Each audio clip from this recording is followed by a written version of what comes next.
오늘의 사연 시작합니다. 안녕하세요. 저는 이제 곧 40을 바라보는 30대 후반 유부남입니다. 남자분들은 아실 겁니다.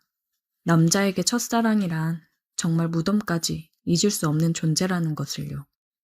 모든 남자의 첫사랑이 그렇듯 제 첫사랑도 정말 아름다웠습니다.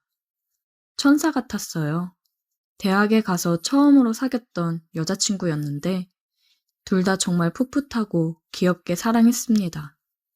저보다 2살 어린 제 첫사랑은 제가 군대를 갔을 때 부모님의 성화에 미국으로 유학을 가버렸고 저는 배웅마저 해주지 못한 채 그렇게 떠나보냈어요. 몇 번의 편지가 오가긴 했지만 결국 몸이 멀어지더니 마음도 멀어졌습니다. 제가 정말 너무 사랑했던 여자라 그녀를 잊는데 오랜 시간이 걸렸고 힘들었습니다. 그래도 시간이 약이라고 그녀가 없는 생활에 익숙해졌지만 그녀를 완전히 잊는 건 불가능했어요. 잘 살고 있는지 언제나 궁금했습니다. 하지만 그녀의 근황을 알 수 있는 방법이 없어 그저 마음속 깊이 묻어놓고 제 일상생활에 집중을 해야 했습니다. 그렇게 저는 그녀가 없는 대학교를 졸업하고 중소기업에 입사한 지 이제 곧 10년째네요. 좋은 여자를 만나 결혼도 하고 눈에 넣어도 아프지 않은 2아이의 아빠가 되었습니다. 최근에 과장으로 승진도 하고 모든 게 정말 탄탄대로 흘러갔어요. 제 첫사랑을 대학 동창회에서 만나기 전까지는요.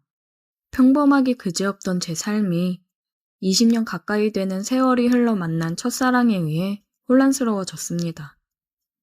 사건의 시작은 한 3달 전쯤 늘 있던 동창들의 모임에서 시작됐습니다.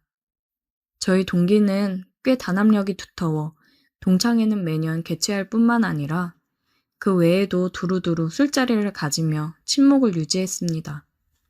이 모임도 거진 10년이 넘었으니 다들 결혼은 물론이고 아이도 있어 서로의 고민을 털어놓고 충고를 구하곤 했습니다. 물론 서로의 가족들 모임에 자주 껴서 함께하기도 했어요. 이 중에는 항상 모임에 빠지지 않는 6명의 친구들이 있었는데 그중 한 명인 태호라는 친구가 그러더라고요. 야, 형식아, 너 이번 모임에 꼭 와야 된다. 진짜 안 오면 너 엄청 후회할걸? 뭐래? 내가 언제 모임 빠지는 거 봤냐? 네가 오지 말라고 해도 갈 거니까 걱정 마셔. 친구 녀석이 자꾸 저는 꼭 와야 한다며 신신당부를 했고 사실 저도 항상 모임에 빠지지 않는 멤버 중 하나라 오늘따라 왜 저렇게 오바인가 생각이 들었지만 아무 생각 없이 걱정 말라고 내가 언제 빠지는 거 봤냐고 얘기를 했습니다. 모임 당일날이 되었고 웬일로 빠르게 퇴근을 해서 약속 시간보다 30분 정도 일찍 도착했습니다. 자주 모임을 가졌던 호프집이라 사장님이 저를 알아보시고는 바로 테이블로 안내해 주셨어요. 그러면서 하시는 말씀이 오늘따라 일찍 오신 분들이 있네요. 매번 서로 늦는다고 싸우시더니 사장님의 말에 누가 또 먼저 왔나? 의아해할 틈도 없이 안내해준 자리에 앉아있는 그녀가 보였습니다. 제 첫사랑 그녀였어요. 순간 요즘 야근을 많이 했더니 헛것을 보는 건가 싶어서 자리에 앉지도 못한 채 눈만 깜빡이며 그대로 서 있었습니다. 그러자 그녀가 일어나 제 앞으로 왔어요. 오랜만이야, 오빠. 잘 지냈어? 왜 그러고 가만히 서 있어? 제게 말을 거는 그녀는 거의 20년 만에 만났음에도 불구하고 정말 그대로였어요.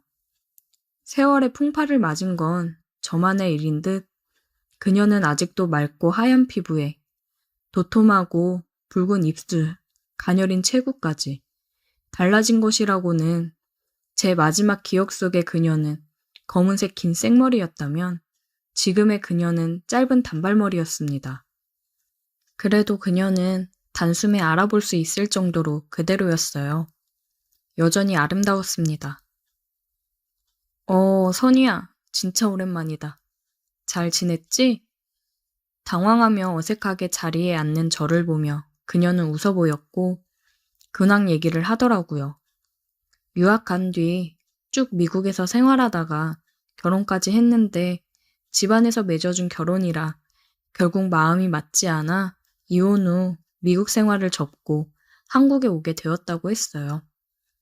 얼마 전에 태호 녀석이 미국에 놀러 왔다가 우연히 만났는데 곧 한국 들어간다고 하면서 제 얘기를 했더니 만나게 해준다며 동창 모임에 한번 나와보는 게 어떻겠냐고 하길래 덥석 알겠다고 했다더라고요. 그녀가 이런저런 얘기를 꺼내는 와중에 동창들이 하나둘씩 자리에 도착했고 다들 그녀를 알아보고는 반가워하며 거의 그녀의 환영 파티가 되어버리는 바람에 그녀와 단둘이 얘기를 하기는 어려웠습니다. 술이 오가면서도 저와 그녀는 계속해서 눈을 마주쳤어요. 우리는 계속 서로를 의식했습니다. 보통 이 모임은 2차까지 가는데 다들 그녀를 오랜만에 만나 들뜬 나머지 많이 마셨는지 힘들어하는 바람에 1차에서 마무리가 되었습니다.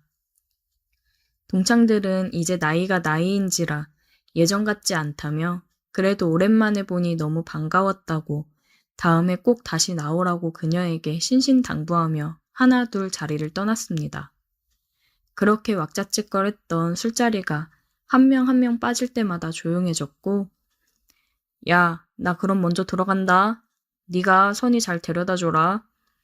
마지막으로 집으로 가는 태호를 끝으로 저와 그녀 단 둘이 남게 되었습니다. 그녀가 나를 떠나고 어떻게 생활했는지, 무슨 일이 있었던 건지, 이혼은 어쩌다가 하게 된 건지, 아이는 있는 건지 정말 궁금하고 물어보고 싶은 게 잔뜩 있었지만 밤이 늦어 저도 그녀를 보내고 집에 가려 했습니다. 우리도 이제 일어나자며 자리에서 일어나 호프집을 나서는데 그녀가 취한 건지 비틀거리더라고요. 혹시라도 넘어질까 걱정이 되어 얼른 어깨를 잡아 그녀를 부축해줬더니 그녀가 제 손을 잡고 저를 올려다보면서 오빠는 여전히 자상하네? 그렇게 말하는데 술에 취해 살짝 풀린 눈과 상기된 얼굴이 저를 미치게 했습니다. 저는 정신을 차리고 술을 마실 예정이라 차를 가져오지 않아서 택시를 태워 그녀를 집에 보내려고 했습니다.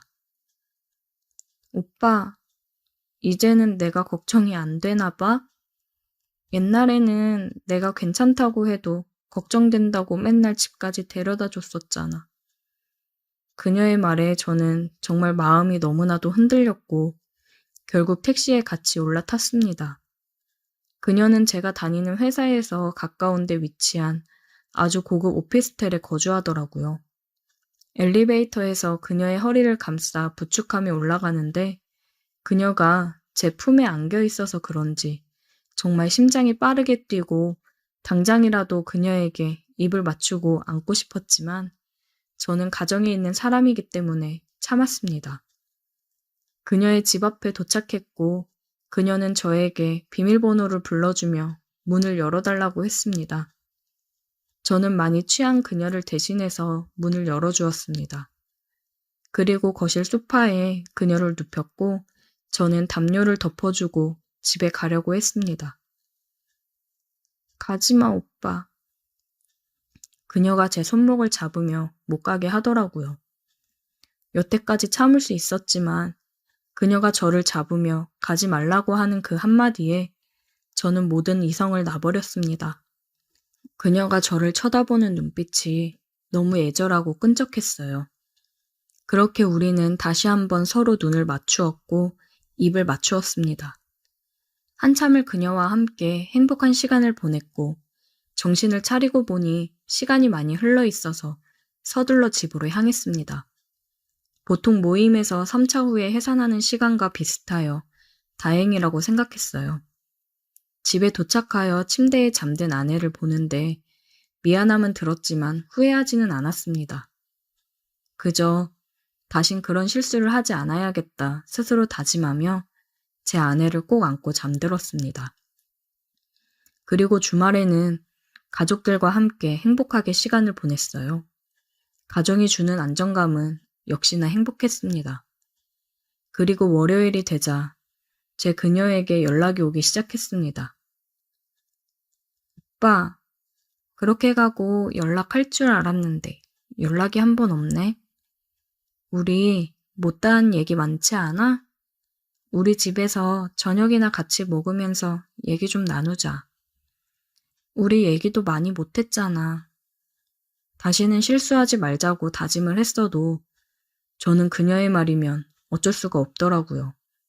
저는 그녀를 찾아갔고 그녀의 집에 도착해서 초인종을 눌렀고 기다렸다는 듯이 빠르게 문이 열렸습니다. 그녀는 짧은 실크 원피스 슬립을 입고 저를 안으며 반겨주는데 예전 그녀에게서 나던 향이 풍겨 아찔했습니다. 그 향기가 나는 순간 저는 직감했습니다. 오늘도 나는 그녀에게 넘어가겠구나. 그녀가 미리 차린 저녁을 먹으며 얘기를 많이 나누었어요. 실은 그녀의 옷차림에 밥이 입으로 들어가는지 코로 들어가는지 알 수 없었어요. 그녀도 느꼈는지 제게 말하더라고요. 오빠, 왜 이렇게 먹는 게 형편이 없어? 혹시 밥 말고 다른 게 먹고 싶은 거야? 그러면서 그녀는 어깨를 내보이며 살짝 웃는데 그 모습에 저는 참지 못하고 달려들었습니다. 그렇게 우리의 은밀한 만남이 시작되었습니다. 그녀는 제가 가정에 있는 사람인 걸 의식하고는 회사에 있을 때만 연락을 했습니다. 그리고 저는 퇴근을 하면 그녀의 집으로 향했습니다.